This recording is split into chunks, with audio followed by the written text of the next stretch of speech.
All right. We are live and we are late. We are on CP time this week and it is all my fault. Again, Let me, technical difficulties. yes. So I apologize in advance, but here we are for another edition of Hot Cocoa and Candy Canes.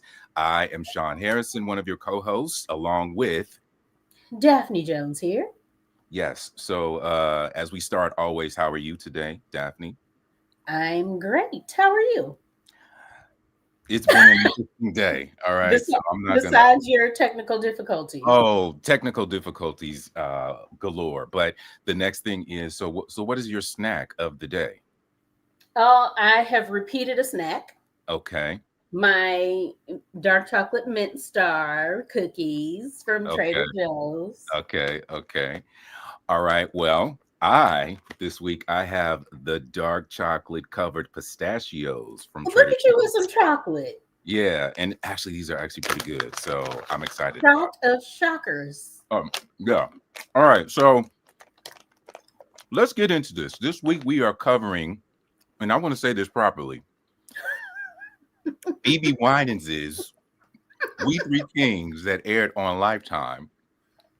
And yeah, I'm very interested to see what it is that you have to say. So hold on for a second while I pull up the IMDb of this because I like to read it for the people. Yes, let the people know what this is Okay. about. So anyway, what is your overall rating of this particular Christmas movie? My overall rating for BB Winans' We Three Kings on Lifetime Uh-huh. gets three candy canes in my Oh yeah, I didn't even say it properly. See, I'm so frazzled. I was supposed to ask you how many candy canes were you putting in the hot cocoa. That's the proper way to tease Mhm. our rating system. So I apologize, people. No problem. Yes, there. I'm gonna put three candy canes in my hot cocoa. Okay. All right. All right. All right. Well, I am putting 1.5 candy canes in the hot cocoa. This was for me deliciously terrible.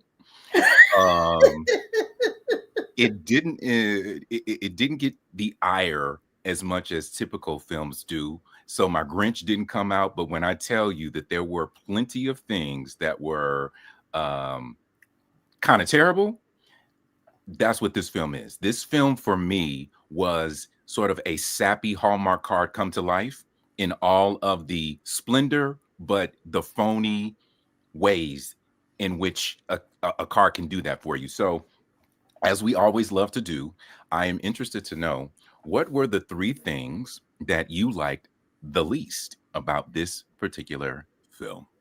Okay, the three things that I like the least. I Hmm. believe that we share one of those. Okay. But I'll save it, and this is in no particular order. Okay. Um, the two of the three sisters were so freaking mean. Like, why are you just mean? Ew, just mean. So Hmm. I didn't like that. Okay. Slash, this is a slash to my number to for the first thing. The oldest mean sister, and Hmm. y'all who are watching live and in the replay, I don't do that well with the character names in the review, so I nickname people as I do in real life. So I got mean sister, oldest mean sister, and second oldest middle mean sister. Then Okay. the little one I know is Abigail. But the oldest mean sister, they kept mentioning a business, her and her husband. But I was like, when are we gonna learn something about this business that you do? It was a You know candle it's the business. other ones. Huh? It was a candle business. Yes, we didn't see that till later. Okay. And by the And way, I her name didn't is hear it. Did Lydia. you hear it? Did I hear what? That it was a candle business. They just kept saying the business. But I was like, what is the business? And I I didn't see felt it till later I when we saw felt it. like I heard it, but I'm not sure. But Okay. I anyway, did it. it was a candle business, and her name is Lydia. That's the character. Okay. Oldest sister, oldest mean sister Lydia. Okay. Um, the second thing that I liked least Hmm. was the pop-ups of Miss Deborah Winans. Her character was, what was her character name? Chanel, No, Chantel, Janelle. Janelle. Uh-huh. Janelle, she just kept popping up like she was supposed to be like a guardian angel, like she was Yeah. the wise sage or Mm-hmm. something in Mm-hmm. these moments that Mm-hmm. weren't momenting for Yeah. her to Mm-hmm. be a wise sage. So Yeah. that was a bit annoying. Okay. Um, and then lastly, this is a what I liked and also didn't like. Okay. There were also spots where in the as we discuss what's happening, you all will see in the record store, they Mm-hmm. kept panning to like an abstract type painting of BB Winans on the wall. Okay. Like a few times they did this, and I'm like, what is this for? It was really interesting to me that they kept like it was a good 3 times, and I'm like, this is very awkward and oddly placed. So that kind of got on my nerves, but it also made me giggle a little bit. Okay.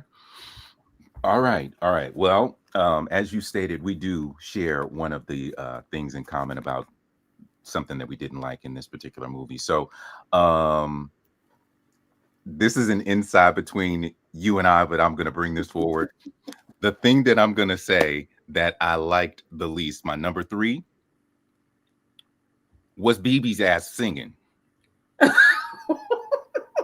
That was was the thing you liked the least? Yes, because it was like these random moments. Because it was like we've got to show people that it's BB Winans, and it's we're here because BB Winans is a singer that you know. So he broke out in song in the beginning. He broke out in song at the record store. He broke out in song at the house again. He broke out in song here. He broke out in song at the performance. He broke out in song at the end. I thought that was, it was ridiculous. It was heavy-handed as far as like, why am I here? It's almost Okay. as if you couldn't trust that there was story here. You had to give people additional reasons to be there. So that was my number three thing.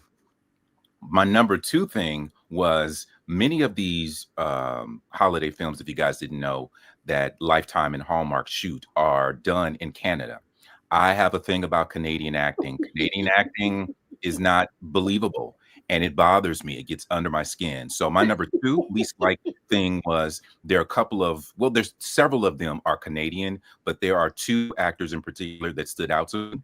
One of the husbands, I'm sorry, the person that played the husband, Mike, as well as this friend that Abigail had at the symphony.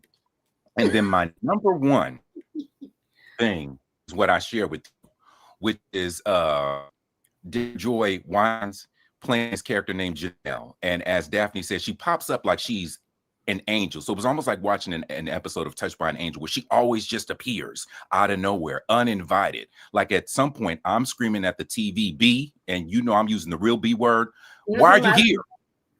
Like leave. Why are you here? Like I'm so frustrated by this chick popping up. So before Yeah. we get going, in fact, I want to show y'all this particular let me find it because I want y'all to see this particular moment here. Let me scroll through here. Okay, here we go. I'm gonna put this, I think, here. Mr. Lincoln King, He what just have popped you up, done y'all. to yourself? You'll figure it out, Mr. King. Oh, doesn't look like much work is getting done around here. Oh, hi, Janelle. Come on in. Maybe growing up with such a famous dad has not allowed you to see your own greatness. And then the oh Oh, at my. every couple. Oh. Oh. So it was very frustrating because what was unlikable about the character is everything was so convenient in regards to why she showed up to try to help massage a particular moment, but more, uh, I guess, additionally, it was like we want to have her in this. We don't know how to have her in this, so we're adding her in these ways where she wasn't necessarily needed, just so that we could say that Deborah Joy Winans was in this particular production. Now, so I Mhm. thought that it was handled poorly as far as incorporating her into the actual film. Yeah. Yeah. Agree. Okay, so what we did not do and which we will do now, again, this particular film is called BB Winans' We Three Kings. It aired on Lifetime, if you did not know. So according to IMDb, it is the premise is a retired musician, Lincoln, a record store owner and a father to estranged sisters, Lydia, Gracie, and Abigail, conspires with friend Janelle to reunite them for Christmas after their mother's passing. Now, that's a fib right there. He didn't conspire with Janelle, but Nope. events just sort of came together in such a way where she aided in certain things. But again, her aid was more like she was an angel, like God had sent her. That would have been a better angle, a better angel. And I can angel. there was really only one conspiring. Yeah. That's really it. Her cousin's Mhm. character, as far as the romance goes with that, but Yeah, everything that's else. it. Yeah. And, you know, I thought it would have been more interesting. We're giving you detail that we'll get into more later. If the whole thing of him having the surgery really would have been a wink and a nod, because there were things that happened that played out in the story that felt like, okay, you're trying to force this to happen, but this was happenstance. This was an accident that actually Mhm. happened. And otherwise, you wouldn't have been able to lay the groundwork for what it is that you're trying to do, which is to reunite your family. So I Mhm. thought that was problematic. Yeah. Yeah. Okay. So as we typically do, we will try to go through and recap a little bit of this film. This is a challenging one, much like Candy Cane Lane. So we're not going to do all of it because there are a lot of different things that happen in this particular film. So this film, what you sound like you have something to say. I was gonna say I don't think it was as challenging as Candy Cane Lane, Detail? I think so. but maybe. Okay. Yeah. Well, anyhow, let's just get going. So we open up on this really nice house. It's Christmas time. And as we venture from the outside of the house into the inside, we hear little girls running across the floor, wondering if Santa is here, right? So it's three young girls. They come down the steps and they're asking their parents if Santa is there. Their parents are BB Winans and an actress, unfortunately, don't know her name. BB Winans' character name is Lincoln King. And so he is sitting at the piano and he starts to serenade his daughters. In fact, he serenades them and he sings a song that includes their names. Travel afar, Lydia, Gracie, and Abigail, following yonder star. And so then the kids wonder if Santa has come, and the mom says, yes, yes, yes, yes, yes. But this year, it seems like they've implemented a new tradition, and that is that they want the kids to sort of have to play a game in order to get their presents. I thought you said Santa came. He did. Look closely at the tree. Did Santa leave Abigail a key? Read it for her, Gracie. Merry Christmas, Abigail Jean. I know your presents can't be seen. Follow the clues and you can't miss. Begin where you sit to practice. Okay, so from that point forward, we see the kids, they run off, they go do whatever. And then we have this tender moment where the wife, BB Winans' wife, is gifted this star necklace. And so that becomes a major plot point in this particular film. So fast forward, we go from the little girls to the adult women, and we're introduced to all three of the king daughters, because they're king daughters, the three kings title, in their adult life. So one of them is she plays the piano for the Chicago Symphony. The other daughter is a doctor in I don't know where, in Boston, in the Boston area. Mhm. And then the third daughter, she owns a candle store and she stayed home in the Michigan area. I believe they said it's Rochester, Michigan, where Yeah. they stayed home. And so Correct. discover is that the mom has passed away 3 years ago. We don't know why she passed away, and that the sisters are estranged. And what happens is when we meet the third daughter, which is the one that owns the candle store, Lydia, she is the doting daughter that does everything for dad. And so she says that she needs to go visit dad. So we go to his place of business. He owns a record store, and she basically gives him a warning and says, hey, dad, a storm is coming. Make sure you go home early. And of course, he says, yes, we're going to go home early. So what happens next is he ventures off into the storm after he closes the store, and he accidentally slips. And as a result of that, he winds up in the hospital and he has to have surgery.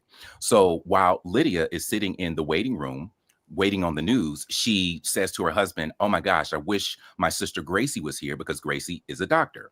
Her husband says, well, I actually called Gracie and I also called Abigail. They're on their way. So the next thing we do is we see the the sisters in the hospital room waiting for their dad to wake up, and you feel the tension in the room. They're sitting separate and far apart from one another, and so you get this moment, of course, because they want to send the message that they're not really close. And then BB wakes up, and when he wakes up, he's just full of groggy joy, if you will, that his daughter have arrived. And I found that moment kind of funny. I'm gonna come back to something in regards to that a little bit later. But anyhow, after that, the guy who almost hit BB as he slipped off of the curb enters into the hospital room, and we get the first bit of holiday romance because the doctor sister Gracie, she is pissed, and so she runs up to him and she's like, "Who are you? Why are you here? And why did you almost hit my dad?" And so we obviously know that they're telegraphing that these two are going to be an item. Mean All right. sister number 2. Yes, she's mean. Okay. So then we fast forward through this and we get to the two sisters. Now that they're back at home, they go to the family home to spend the night because they're going to have to spend some days there to help their dad recover. And what I found funny, I don't know if you noticed this, but when they walked into the house was still perfectly staged, Daphne. The fireplace was lit. All of the lights were on. He hadn't been home. So Yeah. who went over to the house to do all of this? Well, they said Dad outdid himself this time, so he had to have decorated before he went to the But record who shop. lit the fireplace? They were at the hospital, Daphne.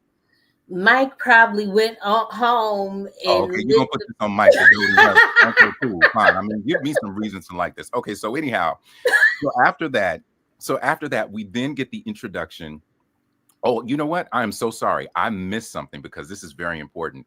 Before he closes up the shop, meaning BB's character Lincoln, we get the introduction of Romeo's character Shawn, and he has this ridiculous hero worship of Lincoln King. And this is another one of those films where they repeat a name too much throughout the film. So throughout Lincoln King, you're the famous Lincoln King, you're the great Lincoln King. It's ridiculous. But anyhow, we get this moment with Romeo Miller's character, whose name is Shawn.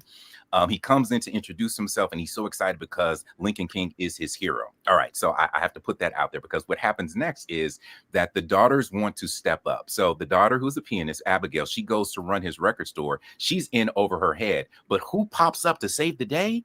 Shawn. So she's introduced to Shawn, and immediately we can tell there's gonna be some romance there. Ooh, isn't this delicious?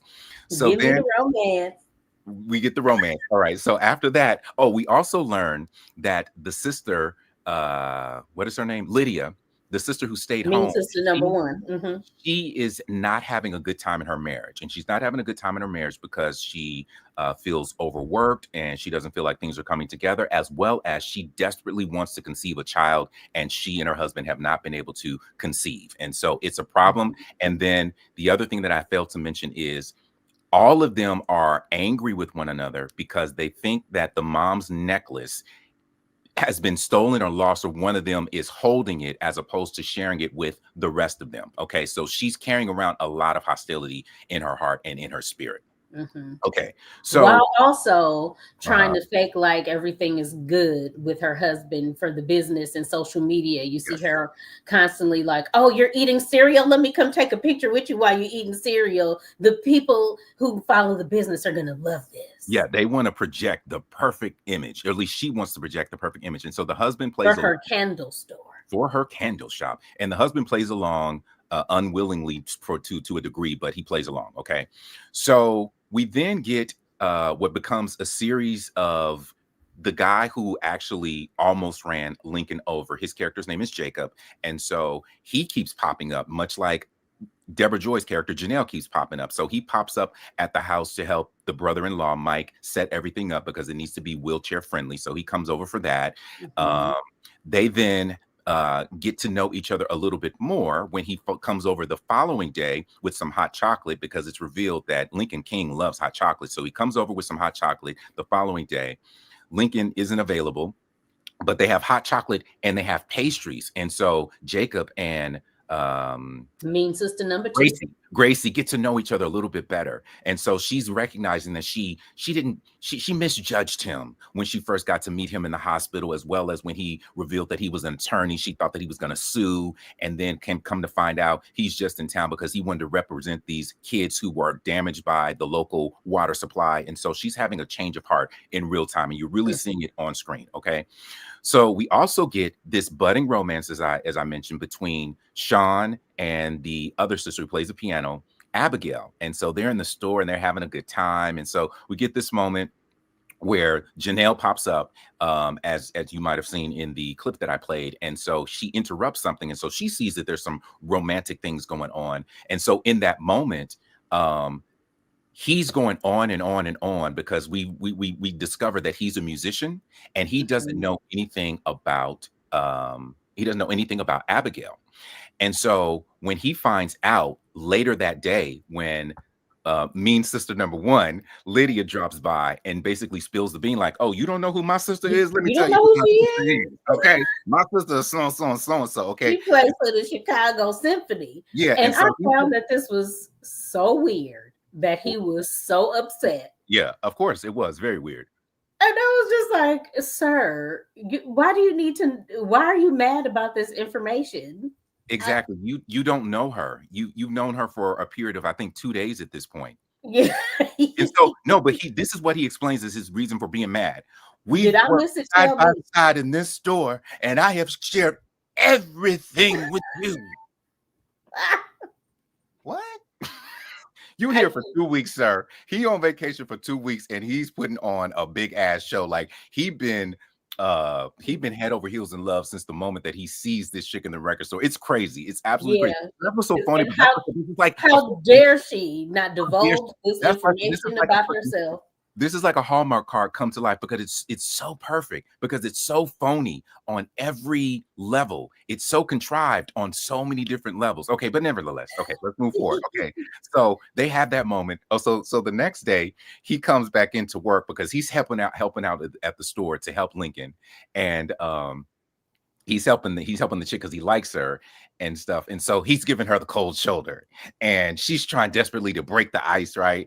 And so he basically gives her the cold shoulder. He lets her know that he's pissed about the fact that she didn't reveal whatever information. And so he basically leaves. And so lo and behold, who pops up again? Well, if it isn't cousin Janelle pops up in, and she basically is there to smooth everything over and to let Abigail know he's going to get it together. And then she fakes this thing like, "Oh, I need your help with something. Can you play the piano? Because I don't know what key I'm going to be singing for this note. Yeah, can you just play it?" And so she plays the music together. And so Deborah Joy sings. And so afterwards, Abigail catches on. "You knew what key you wanted all along, didn't you?" Right. And so then they have this moment, this touched by an angel moment, where Janelle is like, "Listen, it's not the fact that," because I'm sorry. Abigail reveals like, I just don't have the passion for music, and I'm not as good as my dad in this. She has a crisis of conscience. So Janelle's like, "Listen, it's not that. It's just that you're going to find your way," in essence, is the undertone of this whole thing, right? Wink and nod. Everything's going to be good. The wise sage Janelle. Just a wise sage moment. Popping up, dropping off her wisdom. Dropping off the wisdom, and then off she goes.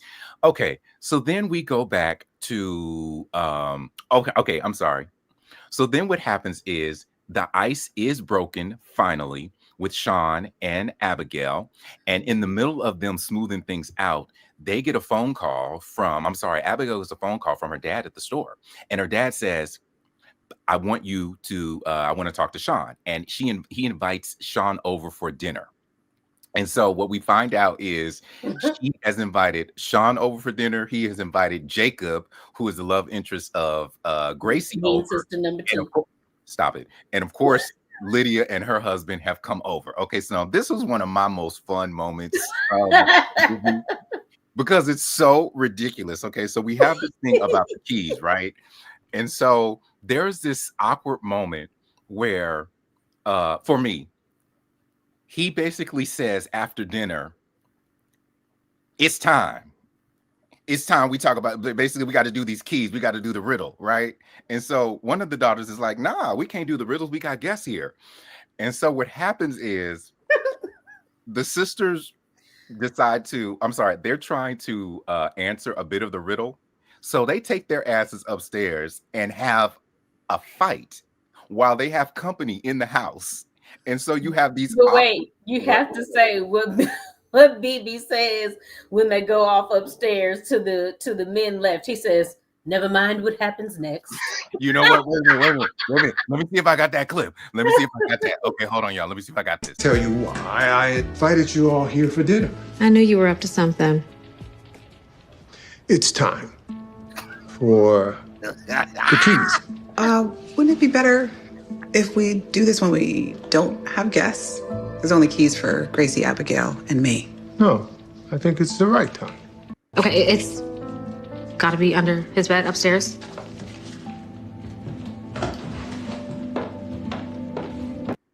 Okay, so I'm after still that, so angry. so after that, that's when he says to the men that are still waiting there, basically, whatever you hear, don't worry about it. Now, the next clip that I'm about to play, I'm not sure if it's in there or not, but the reason why this is hilarious is hilarious to me is that he invited company over with this so-called plan, and this is what the sisters go upstairs and do. Never mind what happens next. It's only phase one. I told you not to touch Mom's things. You enjoy being a king martyr. Murder? Okay, no, I think what Gracie is trying to say. Don't speak for me, Abigail. I am saying what I'm saying. I mean it. No. All right. So then while that's going on, we get these reactions from the men downstairs because it's so, oops, I almost cussed. So ridiculous. In your hometown, or married in your home. We both know you have it. Have what? Mom's star necklace. You think I have Mom's necklace? Please, Lydia. We know it. Go get them.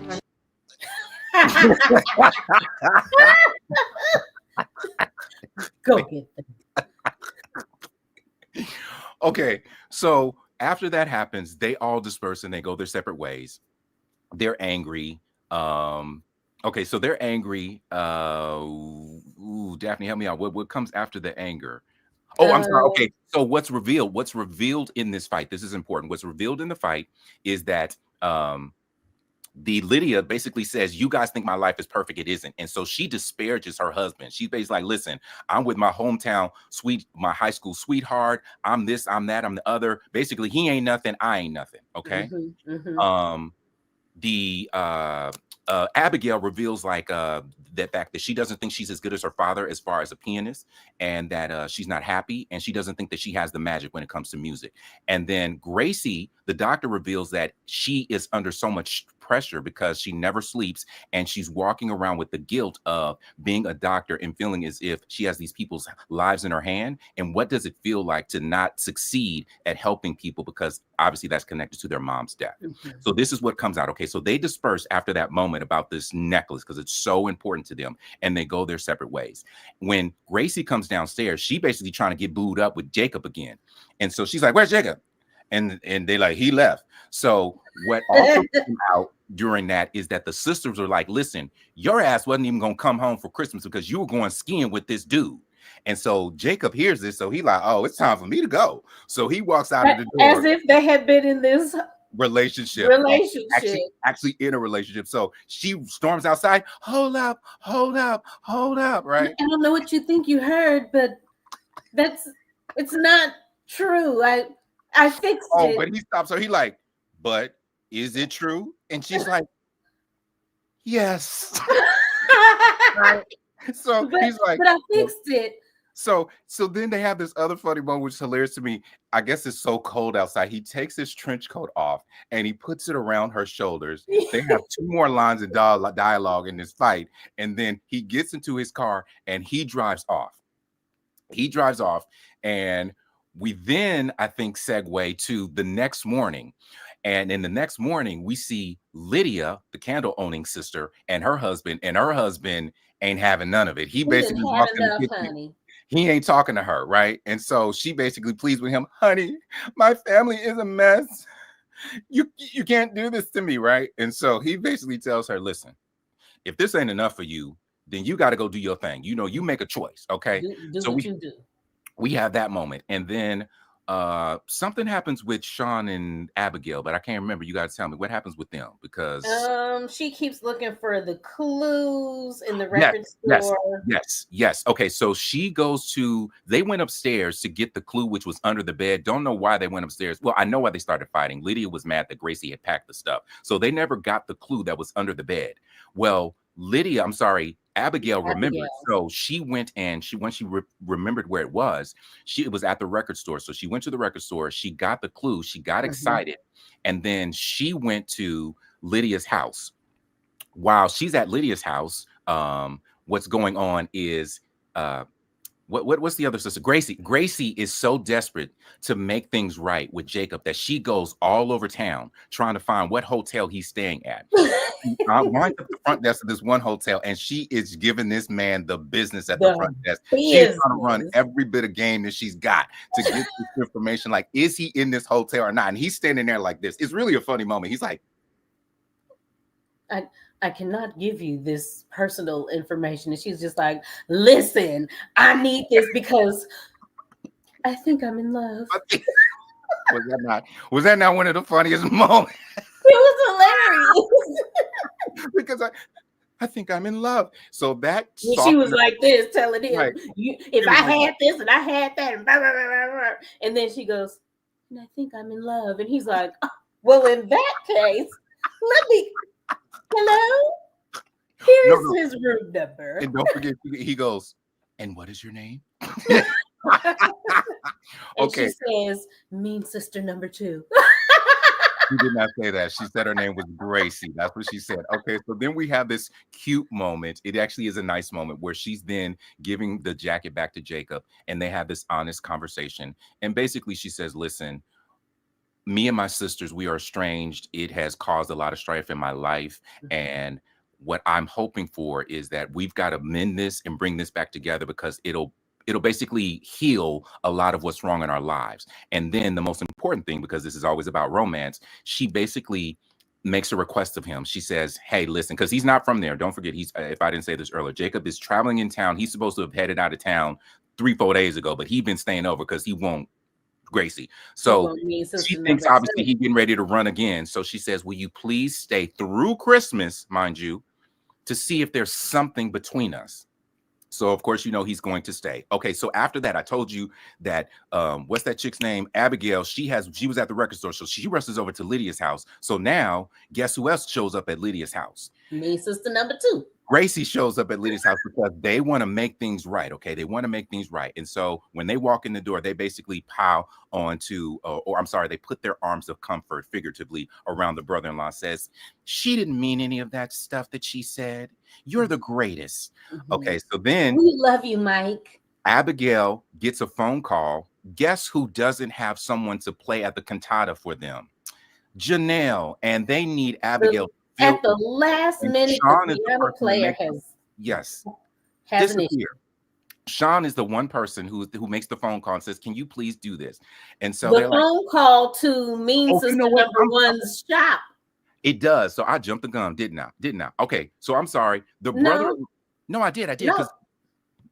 Well, I mean, not really. Well, I gotta say that because I gotta get to the moment. The moment. Okay, so after they leave the sister's house, so they've been told that they got to go. The sister's at the shop working, so the sister is overloaded with these the candle business. She got to get her orders out by a particular deadline, or the customers aren't gonna receive them by Christmas. Okay, so they rush over to Christmas miracle. So every film needs it. They rush over to the sister's house, over to the business, and so they then have their moment of reconciliation. They apologize. They come clean about everything. She shoos them off to begin with, but then they rally and they help her fill, I think they said 280 orders by however much time before the delivery man shows up to take the orders. So after that, we then have this cute moment where they're sitting there and they're sipping wine and they're excited and happy that they have that sisterly love back again. And who gets the phone call? Well, I already said it, but Abigail gets the phone call from Shawn saying, hey, can you come fill in tonight because we don't have a piano player? And so the sisters are like, what are you doing? Go ahead. Tell him yes. So she agrees. And mean sister number 1 says, hello. Oh, she going to be there. Don't you worry. If you say mean sister 1 or 2 one more time, That's one who more they time. are in my mind. Lydia and Gracie. Okay, Me, sister number one, me, sister number two. so then we transition as we get towards the tail end of the film, the performance, because of course BB Winans is in it, Deborah Joy is in it, so you've got to have a performance. So we are at the pageant, the cantata, whatever they're calling this freaking thing. The cantata. The Christmas thing. And so we see Romeo on stage playing the bass as well. I'm sorry, he's Shawn. Shawn on stage playing the bass, and we see Abigail playing the piano, and they look like they're just having the time of their lives. And then we have, I believe it happens at this particular moment, we have a tender moment again where Lincoln, BB's character, and Janelle have a moment where they basically say, didn't the plan kind of work out? Look at our plan. Look at this. Look at all of this. And then we get the performance of BB and Deborah Joy singing, I don't know what it is. They sing something together on the stage, and we have that nice moment. And so it's, it's very heartwarming. And so from that point forward, we then transition to the family home. And when we get to the family home, we once again see Shawn and Abigail playing for the family.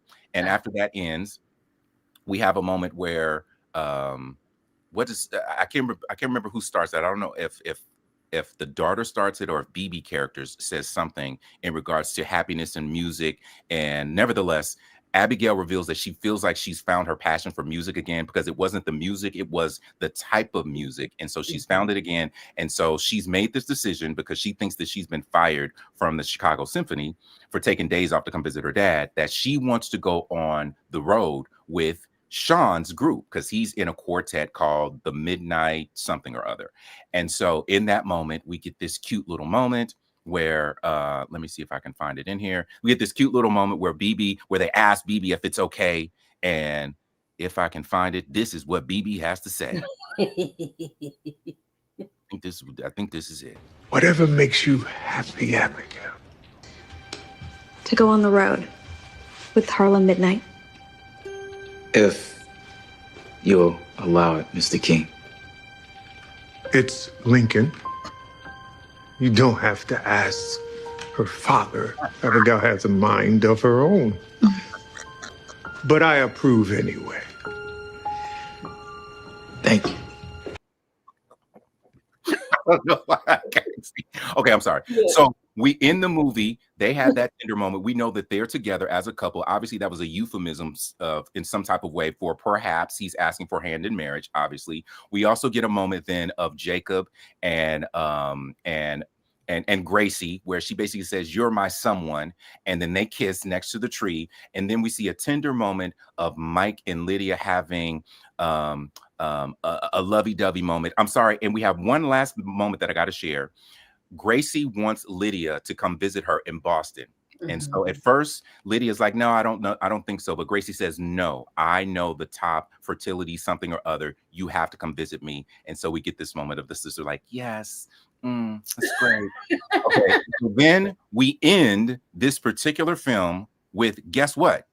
BB singing, because you know that it's a BB Winans thing unless BB singing, right? And you don't know what to do. Wishing you a Merry Christmas. May all your dreams come true. Okay, and so that concludes the film, and that is I'm sorry, I'm about to call him BB King. BB Winans is We Three Kings. So, all right, as I said, it was deliciously terrible for me. What are some of the things that you liked about this particular film? I liked that it gave me some love stories that were unfolding that I could see. Give me some holiday romance. This one, I think, did the better job of showing us the journey of piano daughter and Romeo, mean sister number 2 and the lawyer, and mean sister number 1 and her husband. And by the way, mean sister number 1 and her husband, yes, he is a black dude that's in every Lifetime and Hallmark movie that bad acting. I'm gonna show you a clip of that bad acting. Go ahead. leave Hallmark and Lifetime man alone. I don't know his name. No, in fact, since we're talking about, I'm about to show y'all. Listen, I told you I don't like Canadian acting, so let me show you the husband. First, I'm gonna show you Abigail's friend. I'm gonna put this up here again for you to see, so you can see. I'm trying not to, because listen, we'll talk about that later, Mark. But thank you, I appreciate that. But let me show y'all this terrible ass acting. All right. So first off, we're gonna start with this chick who's supposed to be the friend, Abigail, and then we're gonna segue to the husband that that Daphne just mentioned.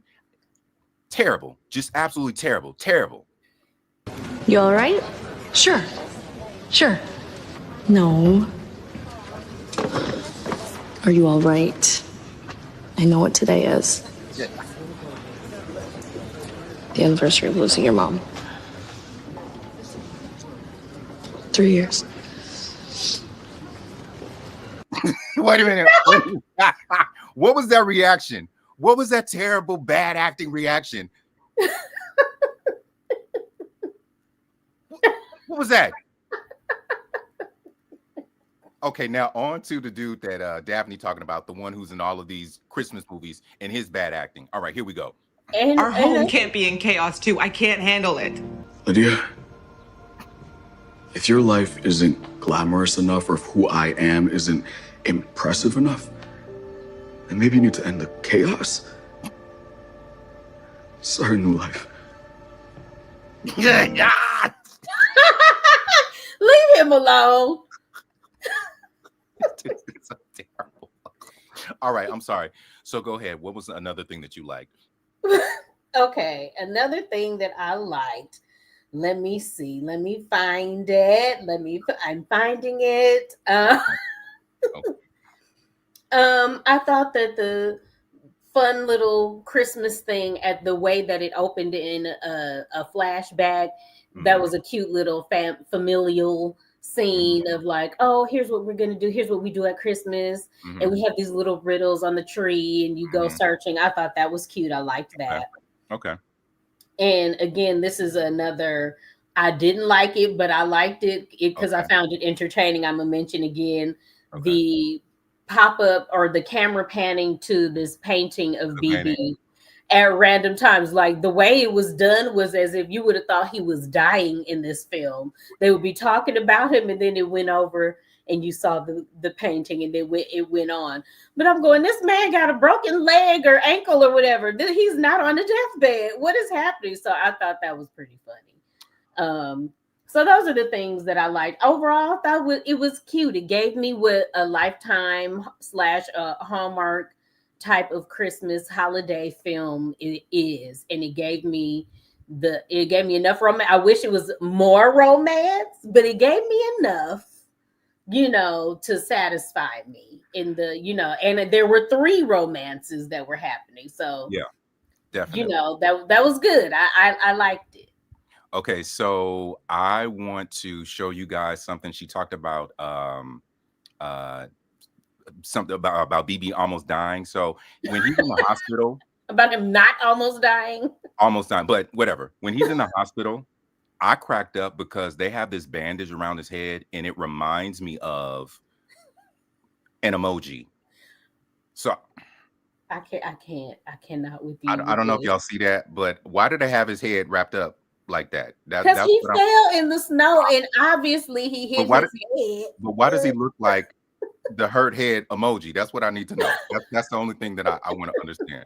Okay, you are so wrong for that. You are all right. So is wrong. There anything else that you liked about the movie before I share mine? Hit his head on his fall down on the ice. And he hallucinated this whole ridiculous scheme, whatever. Oh my gosh. Is there anything else on your list, woman? Let me see. Is there anything else that I liked? So while I talked about Mean Sister #1, I also was entertained by the way that she spoke. Everything was, what are you doing? Why is it like this? Michael, let me take a picture with you eating your cereal and the customers will love it. You know why that is, though. Is she from Canada? She definitely is. She's a Canadian actress. She's a Canadian actress, and you can't ever really... I can't understand why her conversation was just like this. It's almost like a robot on the phone that you hear, a And that's because robocall. she was trying to affect the fact that she was cold as opposed to being cold. You know, it's performative as opposed to feeling. Her performative meanness was all there. Yep. Okay. Knock it out. All right. So I'm gonna quickly do my three because, as I always say, I don't like to hold people hostage. So we're gonna try to get out of here. All right. And I actually don't know if I have all three, but my number three, I'm going to go with this. I actually like the idea of having Christmas traditions. So having the riddle that opens the film, and it's a new tradition that they have for the family. And I didn't mention it, that the tradition started from the mom. It was a big thing for her. The second thing that I liked, even though it was ridiculous, because it's, the movie is ridiculously terrible or deliciously terrible, is I like the fact that it was so phony and contrived that you had these moments because you knew what was going to happen before it happened. And so it was like they weren't even trying to pretend like this wasn't straight up cornball. And so I can appreciate the fact that they leaned into it. And then the number one thing that I liked about the film, honestly, I kind of wish that the entire film was about Gracie and Jacob's romance, because that was the one that I found most entertaining. We got the emphasis on Shawn and Abigail, which is fine because they had Romeo there and he's a name, so I understood why they did that. But I think I found it more compelling to see this person who is just so closed off in some respects from her emotions having to reconnect in some type of way. So I kind of like that romance. Not to mention, again, they played it so obvious that it was going to be a romance. I like the cheeky of that particular romance. I like it. Where the Romeo and whatever her name is, it was very sensual, everything that they did. So I was like, wait, you knew they were feeling each other. Yeah, you knew. Like, that's one of the things, like, you might have been thinking, did they have an on-set romance? Like, it was a little baby mean sister number 2 and the lawyer. Hi. It was entertaining though. So anywho, but here's a question we have that I put up earlier. That you missed in the midst of the recap.